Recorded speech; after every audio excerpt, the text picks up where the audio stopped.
Hello friends, Radhe Radhe, खमा गणी। कैसे हैं आप लोग? आशा करते हूँ आप सभी अच्छे होंगे, स्वस्थ होंगे, मस्त होंगे। आज मैं जा रही हूँ अपने पीहर से ससुराल, इसलिए अपना थोड़ा सा गेटअप चेंज करना पड़ेगा। भाई पीहर में रहे थे तो पापा की परी बन के रह गए, अब वहाँ से जाना है ससुराल। ससुराल जाते हुए हम अपना करेंगे गेटअप चेंज। हमारे राजस्थानी संस्कृति है भाई, घूंघट निकालना पड़ता है तो ओढ़नी सिर पे ओढ़ना पड़ता है। हम साड़ी वगैरह मतलब कम पहनती हूँ, मैं साड़ी पहनती नहीं हूँ, मैं ज़्यादातर लहंगा सूट ही पहनती हूँ। जिस तरह हमारा राजस्थानी वेशभूषा है ना, बस वही पहने रखती हूँ मैं। और फिर वहाँ पे जाएंगे। इतने दिन पापा की परी बन के रह गए, अब जाना है ससुराल, तो ससुराल की जिम्मेदारियाँ उठानी पड़ेगी। यहाँ हमारा जो रीति रिवाज होता है, हमारा कल्चर होता है, उसे अपनाना होता है। और वहाँ पे घूंघट के निकाल के रहना पड़ता है सास ससुर के सामने। अब वैसे मुझे काफ़ी साल हो गए ससुराल जाते हुए, तो मम्मी से तो जो घूंघट नहीं निकालती मैं भाई, बाकी ससुराल में ससुर जी से घूंघट निकालती हूँ मैं। बाकी सभी तो मेरे से छोटे ही हैं। अभी तक मेरे हस्बैंड जी आए थे नहीं मुझे लेने के लिए, समय था तो पहले तो खुद में तैयार हो गई। बच्चों को मैंने कहा बाद में तैयार करूँगी, क्योंकि मेरी गुड़िया को मिट्टी से खेलना बहुत पसंद है। जब से गाँव में आई है तब से मिट्टी में ज़्यादा खेलती है, तो उसको तो मैं जाते वक्त ही तैयार करूँगी। बस जब उसके पापा आ जाएंगे ना, बैठ के चाय पियेंगे वे, तब तक मैं उनको तैयार कर दूँगी।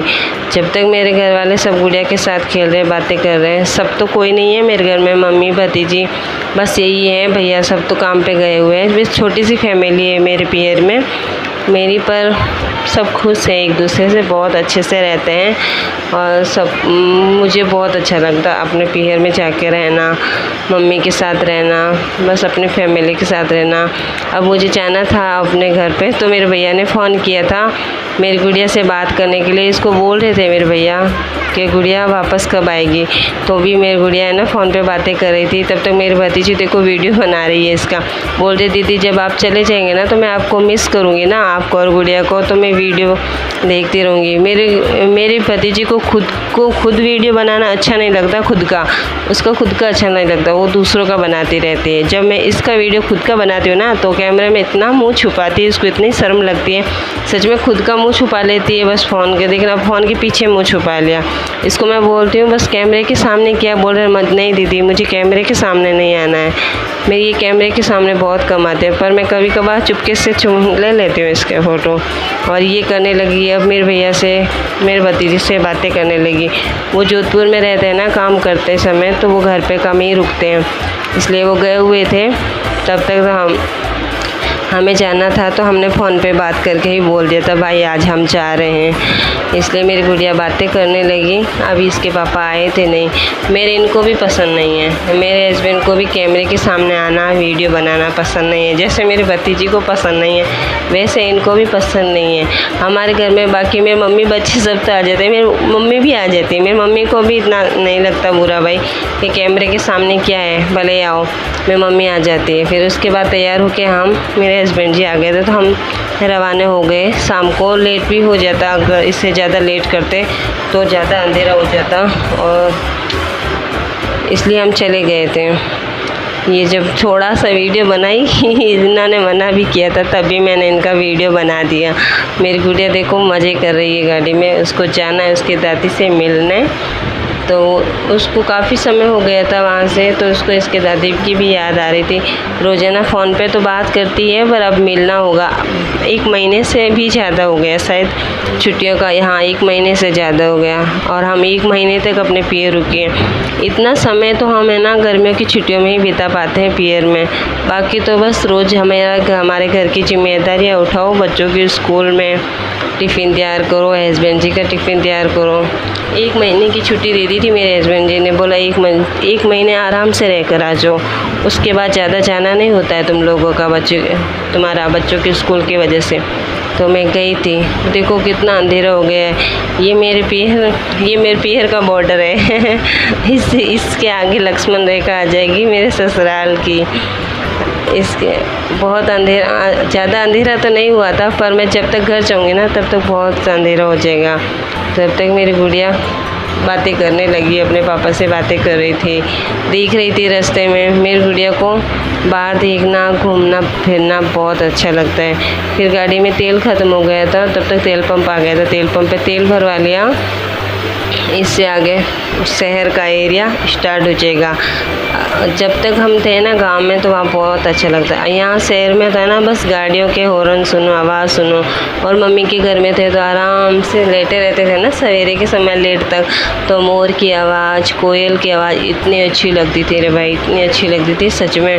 और वहाँ की खुले में है ना, मतलब वो पेड़ों की हवा का आनंद ही अलग है। अब यहाँ पे शहर में तो बस कूलर चलाओ, पंखे चलाओ, बस उतना अच्छा नहीं लगता जितना गांव में अच्छा लगता है। शहर में तो बस ज़िंदगी जीनी है, बस वो कट रही है, ज़िंदगी जी नहीं रहे हैं। जितना मज़ा गांव में है ना, वहाँ से यहाँ शहरों में नहीं है। मेरी गुड़िया देखो देख रही थी कि पापा तेल भरवा के कब आएंगे, कब दादी के पास जाएंगे।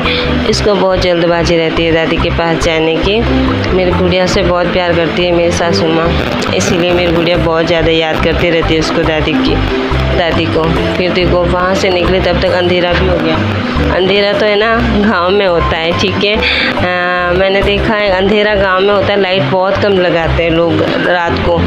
जल्दी खाना बना के खा पी के 7 बजे 8 बजे तक सब सोने की तैयारी में हो जाते हैं। और यहाँ शहर में अंधेरा कहाँ से होगा, इतनी सारी लाइटें वगैरह होती हैं। और यहाँ पे लोग भी देर रात तक सोते हैं, लेट खाना बनाते हैं, खाते हैं। जैसे गांव में जल्दी काम करके सो जाते हैं, गांव में जल्दी सोना होता है और जल्दी उठना होता है। शहर में उससे अलग होता है। शहर में है ना लेट सोते हैं, लेट उठते हैं, रात को लेट सोते हैं, लेट उठते हैं। गांव में ऐसा नहीं होता। गांव में रात को जल्दी सो जाते हैं, सुबह जल्दी उठ जाते हैं। मॉर्निंग में बहुत जल्दी उठते हैं गांव में सभी लोग, और सब एक्टिव रहते हैं, काम भी करते रहते हैं।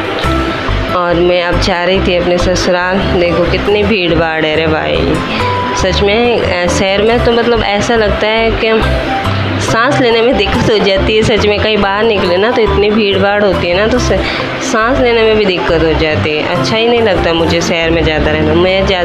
मैं शुरू से शहर में रही हूँ, पर अब मम्मी ना गांव में चली गई है ना पापा के एक्सपायर होने के बाद, तो मुझे ज़्यादा गांव में रहना अच्छा लगता है। क्योंकि वहाँ के लोग, वहाँ का रहन सहन, वहाँ के उन सबका व्यवहार, मतलब एक दूसरे को इतने प्रेम से रहते हैं, इतने प्रेम से बात करते रहते हैं। और वहाँ तो है ना मतलब पापा के दादा के नाम से जाना चाहते हैं एक दूसरे को, और शहरों में नहीं। अब मैं आ गई अपने घर पे, देखो कितनी गंदगी है। काफ़ी दिन से बंद था ना मैंने यहाँ पे, तो सारा मिट्टी मिट्टी हो रखा था। अब जोधपुर में आप सभी को पता ही है, आंधी तूफान तो कितना लगा रहता है। अब मैं करूँगी साफ़ सफाई, तो अपना ब्लॉग मैं इतने यहीं ख़त्म करूँगी। इसके आगे का ब्लॉग बनाऊँगी मैं बस अपने किचन की साफ़ सफाई करने के बाद। आप सभी बताइएगा मेरा ब्लॉग कैसा लगा। आपको सबको अच्छा लगे तो लाइक कमेंट शेयर कीजिएगा, और आप सभी अपना साथ बनाए रखिएगा। Thank you so much. Radhe Radhe, bye bye, bye bye सभी को, bye, Radhe Krishna, bye bye.